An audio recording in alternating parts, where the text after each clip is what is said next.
ભાઈ છે, એમનું ફેમિલી પિક્ચર જોવા ગયેલું પ્રેમ વિહારમાં. ત્યાં 4 મોમેડિયન છોકરાઓએ એમની દીકરીની છેડતી કરી. એટલે ત્યાં ટોકીસમાં પહેલા તો એમની દીકરીને અલપડા કર્યા ને એ કર્યું, એમને પોતાની દીકરીને એક બાજુથી ઉઠાડીને એમની વચ્ચે બેસી ગયા અને પેલી બાજુ બેસાડી. તો એમને એકલા જોઈને પેલો 4 જણ છે ને એની પર આંખો કાઢીને મારવાની કોશિશ કરતા હતા. એટલે એ ભાઈએ છે ને કોઈ ફ્રેન્ડને ફોન કરીને બોલાવ્યા. તઈ લગી તો એ જે છોકરો હતો ને એના પિતા લાકડી લઈને કઈ ને ટોળું લઈને આવી ગયા. પછી અહીં પોલીસને ફોન કર્યો અને અહીં પોલીસ સ્ટેશન આવ્યા પછી મને ઘરે હતી મને ફોન આવ્યો કે બેન આવી રીતે મારી છોકરીની છેડતી કરી છે, તો બેન તમે આવી જાઓ.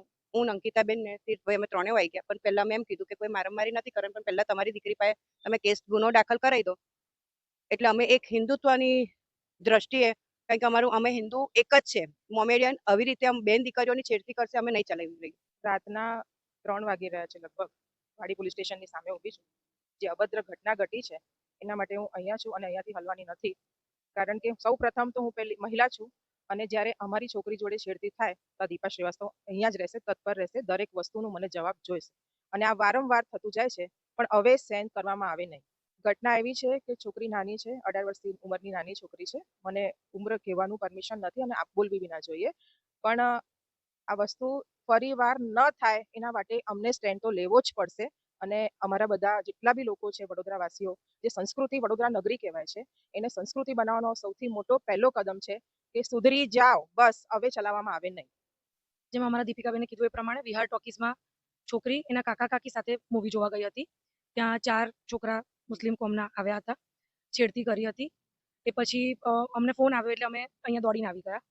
એટલે પ્રમાણે ધર્મ કોઈ પણ હોય, છોકરીની છેડતી સહન કરી લેવામાં નહીં આવે.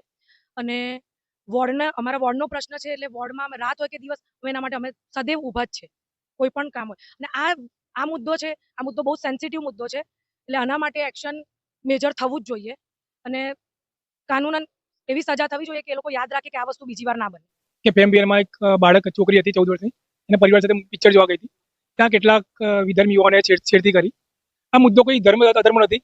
આ મુદ્દો એક બાળકીનો છે કે બાળકી કોઈ પણ જ્ઞાતિ જાતિ ધર્મની હોય એની છેડછાડ ચલાવી લેવામાં નહીં આવે. અમારી સાથે ભાજપના કાઉન્સિલર દીપિકાબેન પટની, અંકિતાબેન સોની ઉપસ્થિત છે.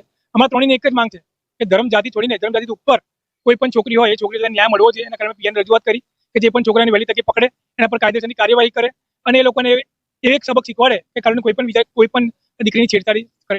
જાણકારી છે 4 બાળકો હતા, એની ઉંમર 18 વર્ષની છે, તો એની ઉંમર 18 છે, કોઈની 20 છે. 2 પકડાયા છે, 2 ભાગી ગયા છે, પરંતુ પોલીસ એની કાયદેસરની કાર્યવાહીના ભાગરૂપે લોકોને પકડી રહી છે. અને અમારી એક જ માંગ છે કે એ લોકોને મેથી પાક ચગાડે અને કાલની બીજો કોઈ પણ યુવાનો કોઈ છોકરી સાથે છેડતી ના કરે અને કાલની બીજો કોઈ બાબત ના બને ગંભીર નું ધ્યાન રાખે.